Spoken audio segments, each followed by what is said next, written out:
विनायक दामोदर सावरकर भारत के एक ऐसे क्रांतिकारी स्वतंत्रता सेनानी जिन्होंने भारत की स्वतंत्रता के लिए न केवल भारत में बल्कि भारत से बाहर रहकर भी भरसक प्रयास किए। सावरकर का जन्म 28 मई 1883 को महाराष्ट्र के नासिक जिले के भागुर गांव में हुआ था। स्वतंत्रता के लिए उनके द्वारा किया गया पहला प्रयास था जब उन्होंने 1899 में अपने दो भाइयों गणेश दामोदर सावरकर और नारायण दामोदर सावरकर के साथ मिलकर नासिक में मित्र मेला नामक संगठन बनाया। यही संगठन 1904 में अभिनव भारत सोसाइटी के रूप में पुनः स्थापित किया गया।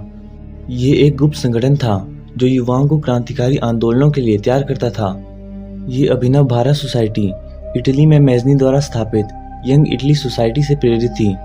सावरकर मैजनी से बहुत ज्यादा प्रभावित थे, इसीलिए उन्होंने मैजनी की जीवनी भी लिखी।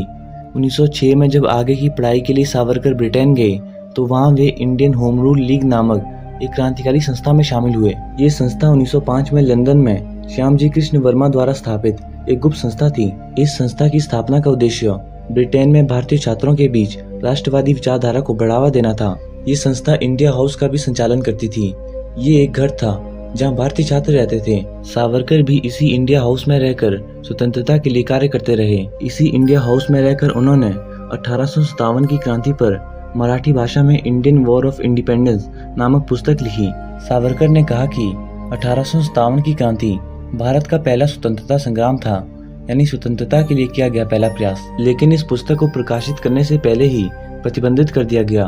बाद में हॉलैंड यानी वर्तमान नीदरलैंड जाकर उन्होंने इस पुस्तक को प्रकाशित किया। इसके बाद लाला हरदयाल, भगत सिंह और सुभाष चंद्र बोस ने इसके अगले संस्करण निकाले।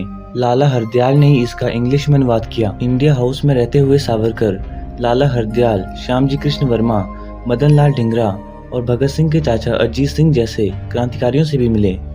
जुलाई 1909 को मदन लाल ढींगरा ने एक अंग्रेज व्यक्ति कर्जन वाइली की हत्या कर दी।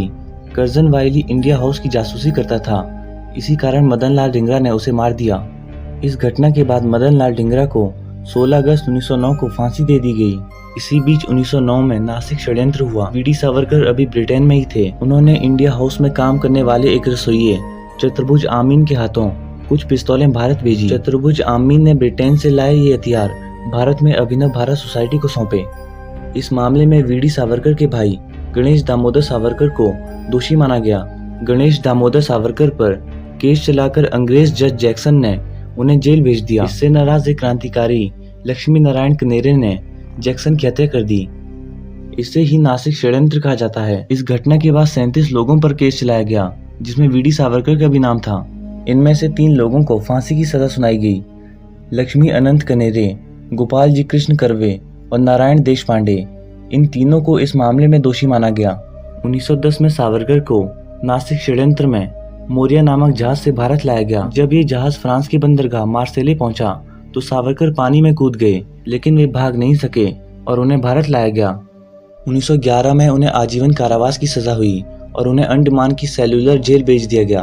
1921 में पटेल जी के प्रयासों से उन्हें रिहा कर दिया गया, लेकिन इसके बाद 3 वर्षों तक उन्हें रत्नागिरी जेल में रखा गया। यहीं पर उन्होंने हिंदुत्व हिंदू कौन है नामक पुस्तक लिखी। सावरकर ने अपना संपूर्ण जीवन देश के लिए समर्पित किया, लेकिन इसके बाद भी उन पर गांधी जी की हत्या के आरोप लगाए गए। फरवरी 1966 को बम्बई में उनके घर पर उनका निधन हो गया।